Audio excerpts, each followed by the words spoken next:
San Francisco, family members of a Navy veteran who died after Northern California police officer pressed a knee to his neck for nearly 5 minutes during a mental health crisis filed a federal lawsuit against the city of Antioch, its police chief and 4 police officers, they said Monday.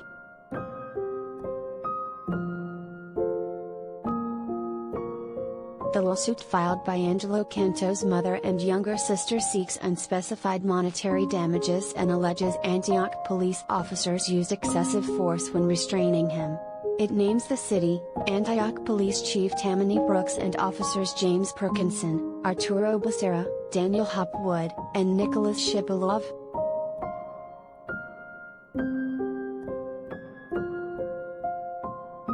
An email from the Associated Press seeking comment from city officials was not immediately answered.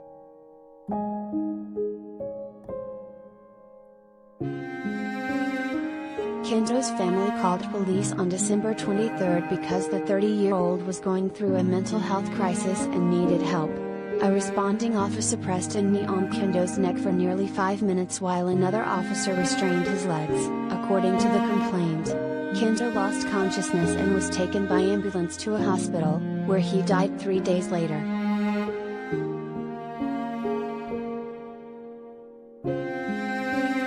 Every day of our lives we live with guilt, no matter how much anyone tells us that we did the right thing, that we did everything that we possibly could, Canto's sister, Bella Collins, said while wiping away tears.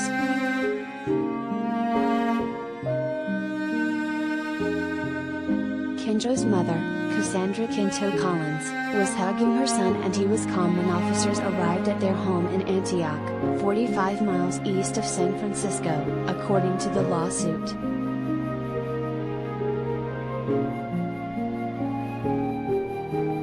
Officers Perkinson and Becerra pulled Canto from his mother's arms and put him on his stomach, in a prone position while he pleaded, "Please, don't kill me," at least twice. They then handcuffed his hands behind his back, crossed his legs behind him and bent them toward his back while he cried out in pain, the complaint alleges.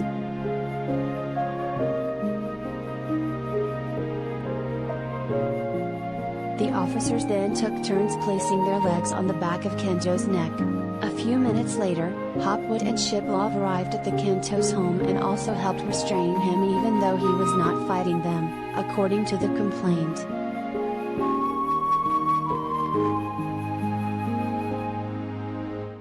After about 5 minutes of the prone restraint, Canto appeared to become totally unresponsive, the complaint said.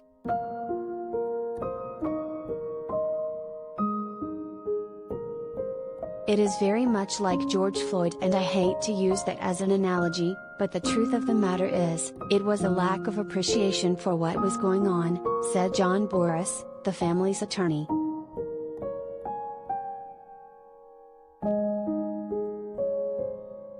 Floyd, a black man, died May 25, 2020, in Minneapolis after a police officer kept pressing his knee against Floyd's neck while he was handcuffed and repeating he couldn't breathe.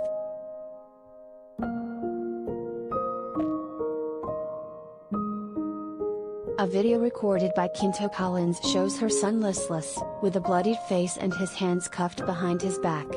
She said she began recording after seeing her son's eyes were rolled up in his head.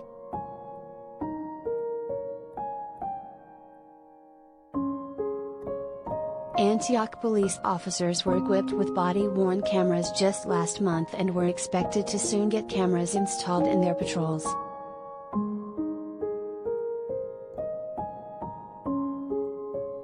The officers not only used excessive force but also failed to de-escalate by first talking to Canto, who was never combative, Boris said.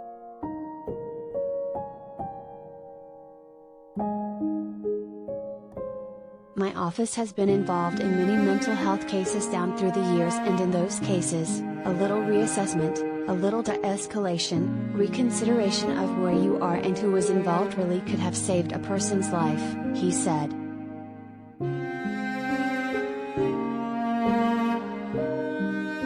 The officers also falsely told paramedics that Canto was on methamphetamine and ransacked the family's home but found no evidence of drug abuse, according to the complaint.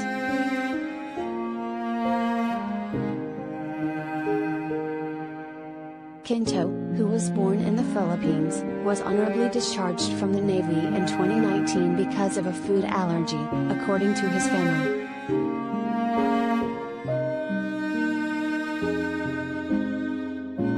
He had depression most of his life, but his behavior changed after an apparent assault in early 2020, when he woke up in a hospital not remembering what had happened and with stitches and serious injuries. After that, he began having episodes of paranoia and anxiety, his family said.